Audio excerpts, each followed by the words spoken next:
大王只说了要避讳，何时封表，何时称臣，何时纳贡，却只字未提。此乃国之大事，大王切不可任意而为。王妃当见之。你还不去睡啊？你也没睡啊，还来管我？我没事。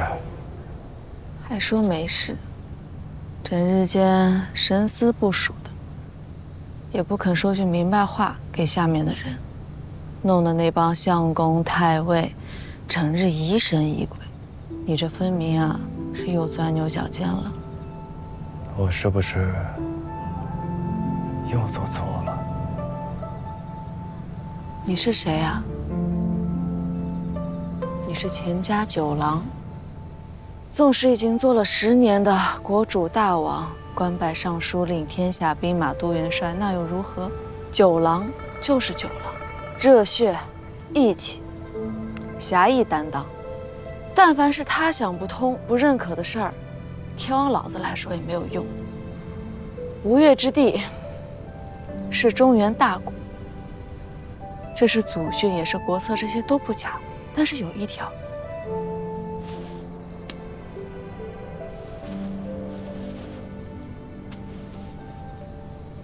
须得我家九郎认他才是大。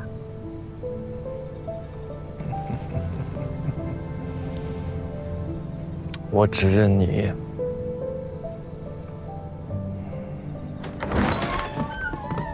李家又送了10车东西来。是啊，这已经是今年第3次了。照例此物加冕。臣奉诏。吴越亦然。陛下，吴越并不曾。朕知道，赐南唐多少，便赐吴越多少。另赐国信。臣奉诏。赵翰林不必学士。了。这封信，朕自己写。大王，这已是第8封国信，于情于理，大王都不该无动于衷啊！大王，沈相公这是谋国之言，御笔亲书国信，大王当亲笔复之。孤不善文墨，回信就你们俩替孤写吧。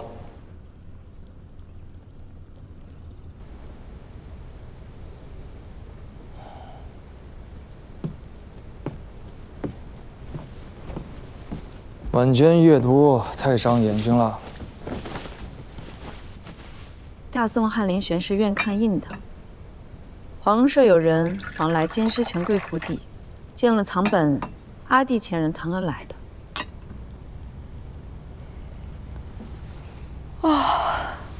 困了，睡觉。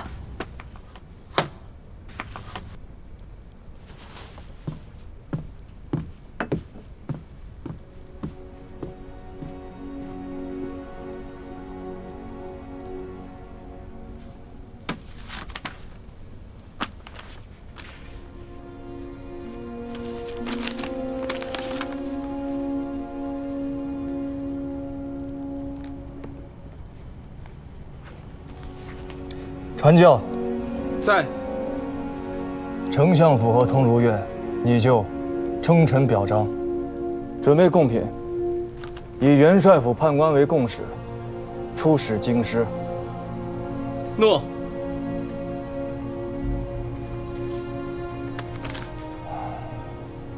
李崇进谋反，是不认朕这个天子。朕当亲征扬州，让他再好好认识一下，何为天子之威。诏命前往，请吴越出兵润州，遥为牵制。告诉九郎，朕想他了，愿能会晤于江上。诸位相公，调遣兵将，出军马于润州，以应王师。大王，天子请大王会晤于江上。哎呀，孤身子不爽烈，此番不亲征了。臣参合吴越国王前出，因需议制，无人陈礼。你叫什么名字？臣殿中侍御史王晃。范相公，臣在。如今最远的县在哪里？接州、福津。殿中御史王晃，初为监福津9税。吴越前王的忠义，岂容宵小之辈挑拨离间？辽遣都营校一案已查问明白，指挥副使程越贪没兵饷，盗卖军资，苛问士卒，以至于激起变乱，致河都对头以上官佐6死11伤。内都监署依刑律拟了问剿，为其祖父顾太师、张义军节度使程吉追随武肃王开国有功，宜酌情减免，为兹恩自上出，孤没有恩免于他。让陆彦珠拿着先王那柄刀，将他拖到老太师墓前砍了。是。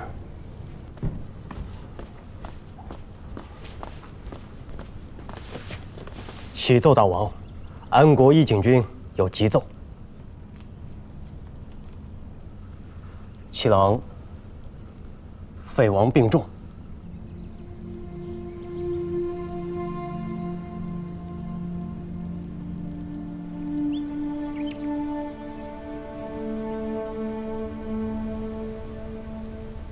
七哥，我在。七哥安心，有小弟在，绝不会让阿嫂和侄儿们有一时之忧。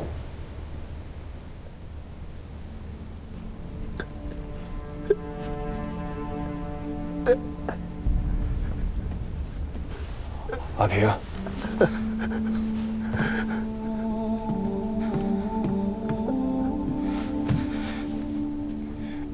大王，叫阿爹。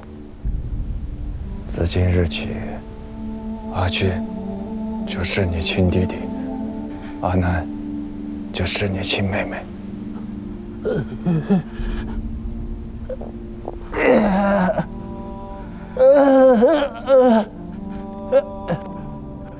臣，儿臣叩谢父王。阿平很好，有辱六伯父之风。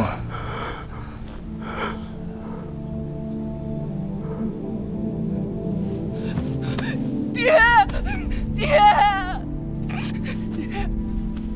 爹，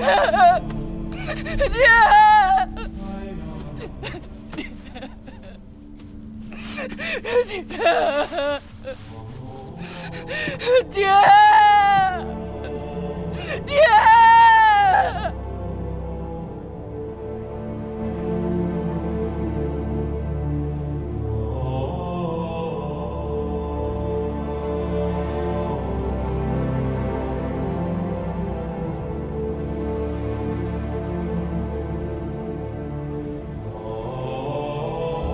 通如愿你教。臣奉教。孤的长子为质，聪慧守礼，读书有成，居长有范，着授内衙诸军都指挥使，判军粮营田氏。大王，臣奉教。来，父王，叫阿爹。阿爹，军粮、营田，皆关乎军国大政，儿不懂。9章学通了吗？粗通而已。那便够了。这是你们的长兄，阿平。阿南见过大郎兄，这是大郎兄，还不快行礼？阿俊见过大郎兄。见过阿妹、阿弟。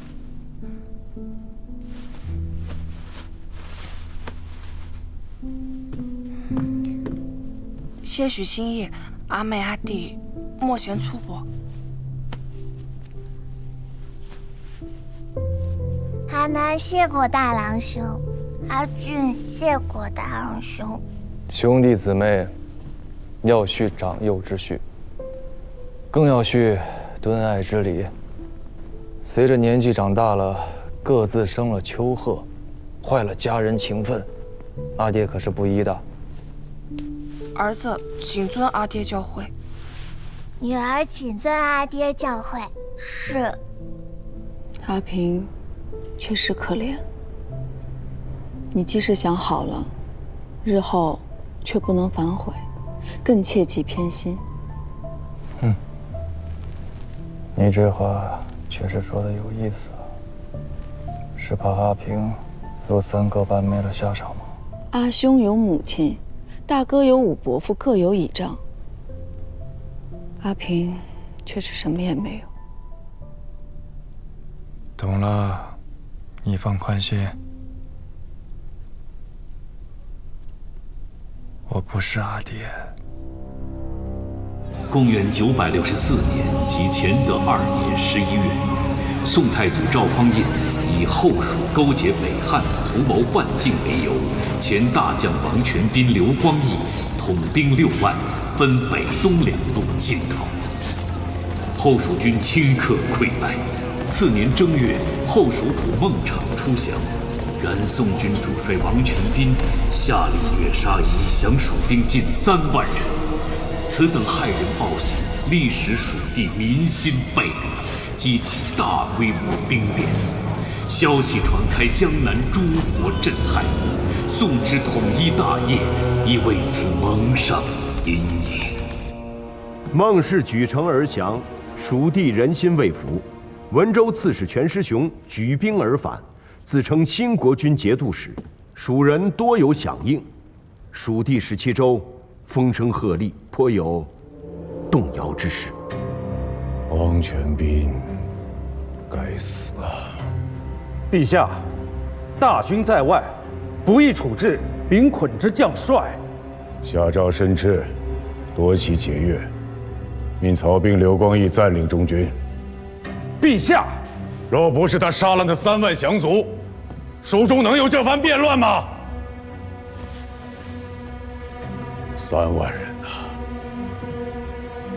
那可是3万条精壮的汉子，便是拉去垦荒，顷刻间也能垦出万顷良田。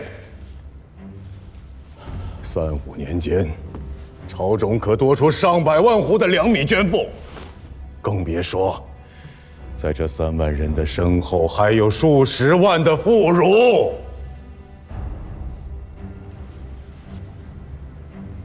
孟氏依然降了，这便都是朕的子民呐。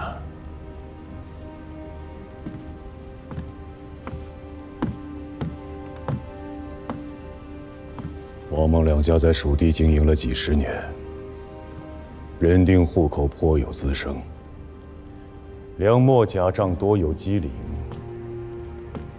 取益州之资财，充南征之军事，此乃朝廷的国策。可他王全斌倒好，一通大杀，杀得田亩之间再无劳力，杀的妇孺皆视朝廷为寇仇。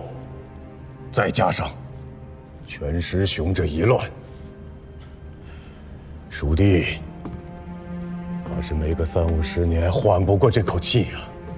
朕只怕天下都定了，川蜀依然是朝廷的祸乱之源。100年、200年，真不知道何时能够平息。陛下息怒。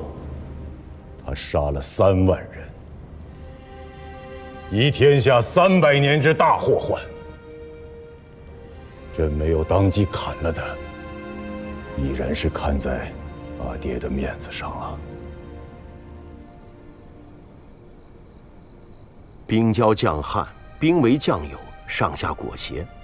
此中唐以来200年之积弊，白马亦如是，兴教门亦如是。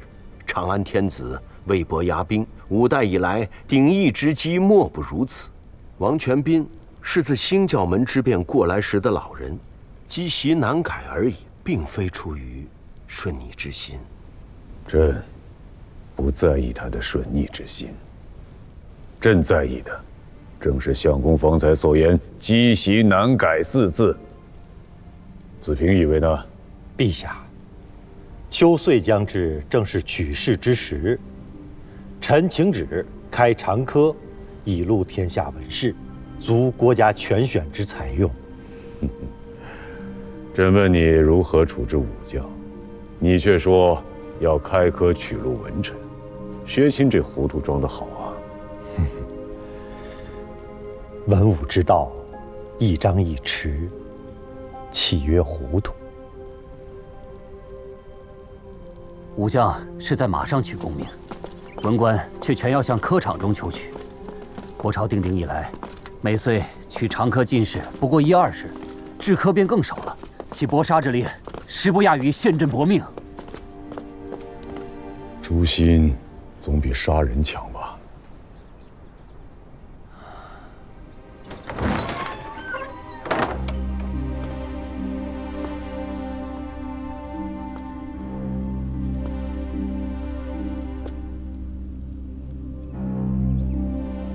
你父亲是世宗皇帝的股肱之臣，若不是他用谋划策，便不会有殿前司，也不会有朕这个都点检，自然也不会有点检为天子。臣不敢。你是不敢，但尔父未必不敢呐。尔父若在，可以治武臣，可以削藩镇。尔父若在，朕不得着此意。今岁取进士18名，余者沉沦下列，皆太职。朕年少时有幸在冯令公身边随侍着办，那个时候，冯令公与朕讲为将之道，取用了《韩非子》里的一句话，朕直至今日有铭记在心呐。故民主之理，宰相必起于州部，猛将必发于卒务。回禀陛下，冯令公之言系万世之法，不过非不为也，实不能也。何解？自中唐以来，受节度使以经节，委治地方，清民官大多出自幕府，再加上于今四海分崩，列国分据，国朝所辖县治不过600余，吏部所能出官者，实不足200。朕所知600余县，而今后蜀已定，那便是700余县。长科取进士，每岁不过10-20人，太少了，不足用。清民官还得用读书人呢，需缓缓图之。哎，这些诗文朕都看了，写得不错，可不会作诗，未必不会做事吧？长科取士，需酌情放宽一些。长科乃伦才之典，深言书判，允德允贤，以诗赋取之，乃大唐之固典。吾得少才之辈，不得跻身其中，此天下法，虽人主，不得轻易之。方才卿言，沉沦下列者太之，究竟太去了多少人？今岁与长科之逝者，共计378人。取中18人，太去了360人，20取1。此非盛世之法。彼辈既伐财掠，焉可领土之民？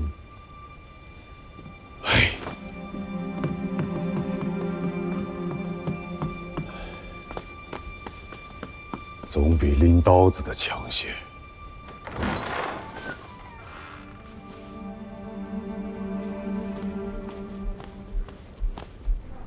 薛子平之贡举，用典上稍差些，都要列为下等，就更不要提师父了。自古诗文无第一，边塞时凭什么就要低太白一等？就是啊，一开口便错了。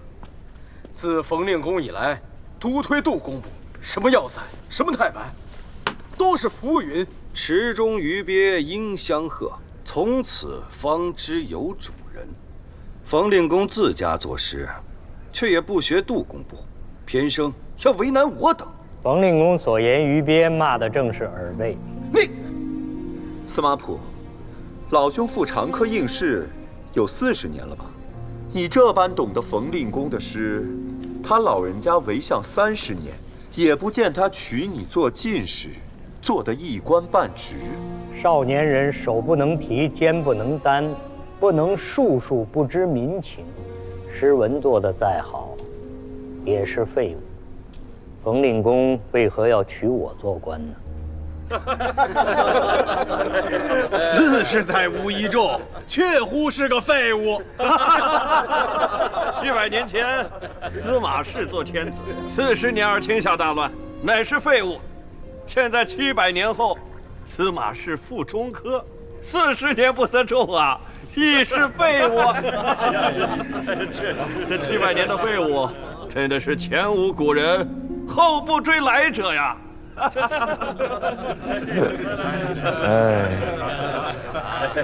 这次考得不成，我也只好回乡去喽。